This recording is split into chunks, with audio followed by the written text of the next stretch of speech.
মন্ত্রী মশাইকে উচিত শিক্ষা দেওয়ার জন্য এবার ছদ্মবেশ নিয়ে পৌঁছে গিয়েছে রোহিত এবং ফুলকি। হ্যাঁ প্রিভার 70 দেখা যাবে আজকের পর্বে।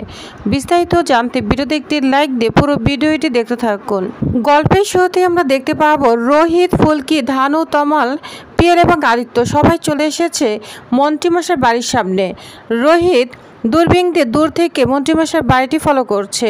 সবাইকে বলছে স্বাগত ম্যামের কথা অনুযায়ী মন্ত্রীমশাই তো আজকে দপ্তরে থাকার কথা, কিন্তু বাড়িতে এত ভিড়, এত লোকজন যাচ্ছে, মনে হয় মন্ত্রীমশাই বাড়িতেই আছে। তখন ফুলকি ধানু আর আদিত্যকে বলতে থাকে, যাও তো ধানু দিদি, আদিত্য দাদা যাও, তোমরা গিয়ে ঝগড়া বাজাও, যাও ঝগড়া করো। আর তখন আদিত্য বলে, ঝগড়া করব? কি ঝগড়া করব? আমি তো কিছুই বুঝতে পারছি না। তখন ধানু বলে, আদিত্য আমি তোমাকে সব বুঝিয়ে দিব। তখন আদি বলে, এটা কিন্তু ঝুঁকির কাজ হয়ে যাবে। তখন ধানু বলে, এরকম ঝুঁকির কাজ আমরা আগেও অনেকবার করেছি। তখন আদিত্য বলে, তোমরা করেছো, কিন্তু আমি তো করিনি, আমাকে সম্পূর্ণ বুঝিয়ে বলো। তখন আদিত্য বলে, ঠিক আছে আমি বলছি।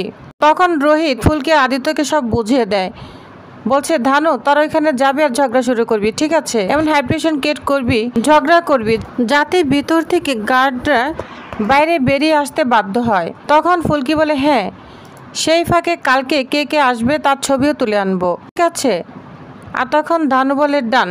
এই বলে ধানু আর ফুলকি চলে যায়। আর ওইখানে গিয়ে খুব ঝগড়া করতে থাকে আদিত্য এবং ধানু। এতই ঝগড়া করতে থাকে যে সিকিউরিটি সহ অনেকেই বেরিয়ে আসে। ধানু বলতে থাকে, আমি কিন্তু মন্ত্রীমশাই শরণাপন্ন হব, তোমার চাকরি কেড়ে নিব, বুঝতে পেরেছ? আর তখন সিকিউরিটিকে ধানু বলে, দাদা শুনুন, আমি এক্ষুনি মন্ত্রীমশাইয়ের সঙ্গে দেখা করব। তখন আদিত্য বলে, শোনো এবার কিন্তু বাড়াবাড়ি হয়ে যাচ্ছে, খুব বাড়াবাড়ি করছো তুমি, আমি কিন্তু তোমাকে টেনে নিয়ে যাবো এখান থেকে, বলে দিলাম। আর তখন ধানু বলে, দেখেছেন মেয়েদের সঙ্গে কিভাবে কথা বলে, শুনেছেন? অপমান করে মেয়েদের। আমি না তোমার দাসীবাদী নই, বুঝতে পেরেছ? তখন বলে, শুনুন আমাকে এক্ষুনি মন্ত্রীমশাইয়ের সঙ্গে দেখা করতে দিবেন, তা না হলে আমি এই বসলাম, আমি কিন্তু উঠবো না, আমি সুসাইড করব, বুঝতে পেরেছেন? আর তখন সিকিউরিটি বলে, এখানে কিন্তু এসব করা যাবে না, আজ বাড়িতে অনেক লোকজন, মন্ত্রীমশাই আছে, কিছুতেই দেখা করতে পারবে না, আপনি উঠুন বলছি, উঠুন।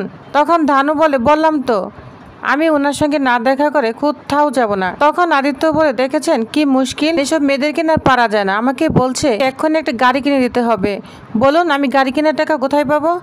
তখন ধানু বলে, কি বললে, তুমি আমাকে গাড়ি কিনে দিবে না? এই নিয়ে অনেক ঝগড়া করতে থাকে। ধানু আর আদিত্য যখন ঝগড়া নিয়ে ব্যস্ত থাকে, তখন ফুলকি ওইখানে আড়ালে দাঁড়িয়ে ডায়েরির মধ্য থেকে কিছু একটা মোবাইলে তুলতে থাকে।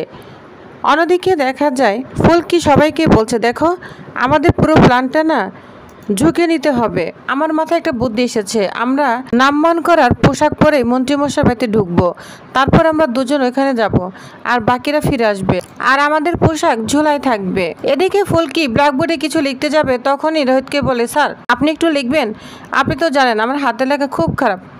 তখন রোহিত বলে, মনে পড়েছে, কতবার বলেছি হাতে লেখা ভালো করো, তার তো তুমি কথা কানেই শুনো না। তখন আদিত্য বলে, দাদা বুদ্ধি কিন্তু ফুলকি, ঠিক আছে? আর তখন ধানু, তমাল, পিয়াল সবাই ফুলকির হয়ে কথা বলতে থাকে। রানু তখন বলে, বাবা দাদারা তো একদম ফুলকির উপর ঝুঁকে পড়েছে। আর রোহিত বলে, এই জন্য তো মাথায় উঠেছে। তখন রোহিত ব্ল্যাকবোর্ডে সবাইকে এক এক করে পয়েন্ট লিখে বুঝিয়ে দেয়। প্রথম পয়েন্ট হচ্ছে এন্ট্রি। রোহিত বলছে প্রথমে এন্ট্রি, এক্ষেত্রে আমার একটা বড়সড় কিন্তু বক্তব্য রয়েছে। আমরা না হয় ঢুকে গেলাম, মানে আমি, ফুলকি, আদিত্য, ধানু আমরা নামগান করার জন্য ভিতরে ঢুকে যাব। ভিতরে ঢুকার পরে নামগান হয়ে যাওয়ার পর আমি আর ফুলকি না হয় কোথাও পোশাক পাল্টে লুকে ঘাপটি মেরে বসে থাকবো, কিন্তু নামগানের দলকে তো বাইরে বেরোতেই হবে, ঢুকবে 4 জন, বেরোবে 2 জন, সেটা তো হয় না। মন্ত্রীমশাই মেসেজ নেন 2টা থেকে 4টা, ততক্ষণ তো নামগানের দল নামগান করে যেতে পারে না, তাই না? তখন পায়েল বলতে থাকে, অষ্টপ্রহর হয়তো। তখন রোহিত বলে, গুড আইডিয়া, হ্যাঁ হয়, কিন্তু মন্ত্রীমশাইয়ের মা কিন্তু আমাদের নামগান করার জন্যই ডেকেছেন। তখন রোহিত বলে, অষ্টপ্রহরের জন্য তো তাহলে আলাদা অ্যারেঞ্জমেন্ট করতে হয়। তখন ফুলকি বলে, স্যার 2 জনকে না লুকিয়ে ঢুকতে হবে, আমরা 2 জন ওখানেই থেকে যাব, বাকিরা স্লিপ নিয়ে বের হয়ে চলে আসবে।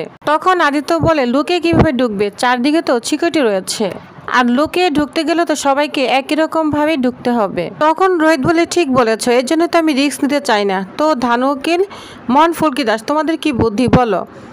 তখন ধানু বলতে থাকে আমরা বরং কোনো কিছুর মধ্যে মিশে যাব, যেমন নাগারা। আর তখন ফুলকি বলে নাগারা, হ্যাঁ ধানু দিদি ঠিক বলছো, এই নাগারা পরেই না আমরা ঢুকবো। আর তখন তমাল বলে ভম্বলকেও কিন্তু নাগারার মধ্যে ঢুকানো যাবে, তো নাগারার মধ্যে কিভাবে কে ঢুকবে এটা নিয়ে প্ল্যান করতে থাকে। তখন রোহিত বলে ঠিক আছে। তখন রোহিত পরের পয়েন্টটা আবার সবাইকে বুঝিয়ে দেয়, বলছে প্রথমে আমি ধানু ফুলকি পায়ে হেঁটে যাব, আর ভম্বলদা এবং রানু যাবে নাগারার ভিতরে। তখন পিয়াল বলতে থাকে তাহলে আমি আর দাদা ধারে কোথায় যাব?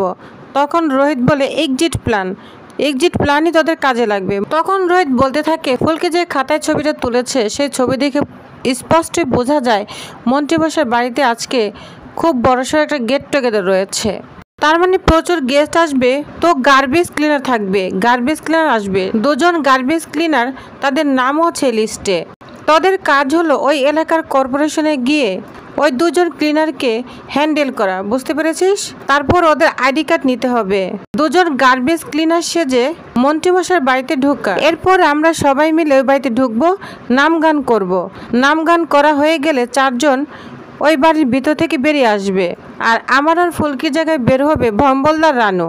আর নাম গান হয়ে গেলে পোশাক পাল্টে আমরা কোথাও একটা বসে থাকবো, আর কোথায় লুকিয়ে থাকবো নাম গান করার সময় সেটা আমরা খুঁজে নিব। মন্ত্রীমশাই ঠিক 2 থেকে 4টে মেসেজ নেয়, ওই টাইমে আমি আর ফুলকি গিয়ে যে মেসেজ করছে তাকে এবং মন্ত্রীমশাইকে অজ্ঞান করব। আর ঠিক সেই মুহূর্তে তমাল এবং পিয়ালের এন্ট্রি হবে। তোরা 2 জন গার্বেজ ক্লিনার সেজে 2টা ব্যাগ নিয়ে ঢুকে পড়বি, একটা ব্যাগের মধ্যে মন্ত্রীমশাইকে ঢুকানো হবে, আর তখন গার্বেজগুলো কোনো একটা জায়গায় লুকিয়ে রাখবি। আমি আর ফুলকি সময় দেখে বের হয়ে আসব, কোন দিক দিয়ে বের হবো এটা পরিস্থিতির উপর নির্ভর করে আমরা বের হয়ে আসব। আর তমাল তুই বাইক রাখবি, পালানোর সময় কাজে লাগবে। তখন ফুলকি বলে হ্যাঁ সব ঠিক আছে, এত কিছু করার পর আমরা মন্ত্রীমশাইকে দিয়ে যেন সেই সঠিক কাজটাই করাতে পারি, এটা বলে ঠাকুরের কাছে প্রার্থনা করতে থাকে ফুলকি। তখন ধানু বলে দেখো প্রত্যেক কাজেই কিন্তু ঝুঁকি রয়েছে, কিন্তু আমরা পারবো।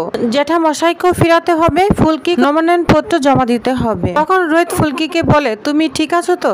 তখন ফুলকি বলে হ্যাঁ স্যার আমি ঠিক আছি, শুধু সকালের অপেক্ষায় রয়েছি। তখন ফুলকি এবং রোহিত, ধানু, তমাল, পিয়াল সবাই ছদ্মবেশ নিয়ে মন্ত্রীমশাই বাড়িতে চলে এসেছে।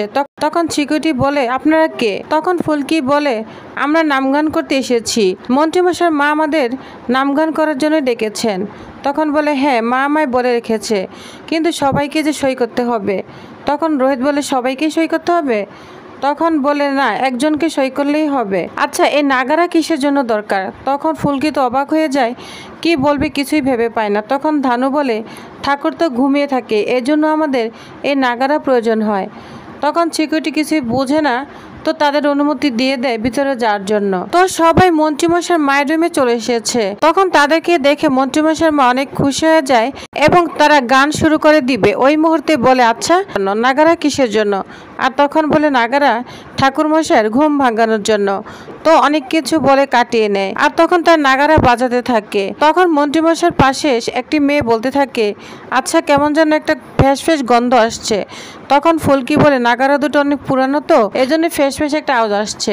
আচ্ছা এই নাগারা দুটোকে আমরা পাশের রুমে রাখতে পারি, কারণ আমরা তো নাচ করতে করতে গান করব, জায়গাটা কম হবে। তখন বলে ঠিক আছে পাশের রুম আছে ওইখানে রেখে দাও। তখন নাগারা দুটো রোহিত পাশের রুমে রাখতে যায়। তখন ফুলকি মনে মনে বলে এই সুযোগে স্যার ঘরগুলো দেখে আসতে পারবে। তখন রোহিত পাশের রুমে গিয়ে নাগারাগুলো থেকে ভম্বল এবং রানুকে বের করে ফেলে, আর তাদের সবকিছু বুঝিয়ে দেয় যে গান শেষে রোহিত এবং ফুলকির জায়গাটা তাদেরই নিতে হবে। তখন রানু এবং ভম্বল সব বুঝে নেয়, রোহিত ওইখান থেকে চলে যায়। তখন মন্ত্রীমশাইয়ের মা বলতে থাকে আচ্ছা তোমরা এখন গান শুরু করো, তোমাদের গান শোনার জন্য আমি অধীর আগ্রহ রয়েছি। তখন ধানু এবং ফুলকি নাম গান শুরু করে দেয়। মন্ত্রীমশাইয়ের মার গান খুব ভালো লাগে, বলছে তোমাদের গান আমার খুব ভালো লেগেছে, ঠিক আছে তোমরা যাওয়ার সময় প্রসাদ নিয়ে যেও, আর আমার ছেলে তো 1:30টার সময় লাঞ্চ করবে, তো দেখি হেসেলে যায় কি অবস্থা। এই বলে মন্ত্রীমশাইয়ের মা চলে যায়। আর তখন ভম্বল এবং রানু চলে আসে। রোহিত সবকিছু তাদের বুঝিয়ে দেয়, এমনকি গেটের স্লিপগুলো দিয়ে দেয়, কারণ রোহিত এবং ফুলকির জায়গাটা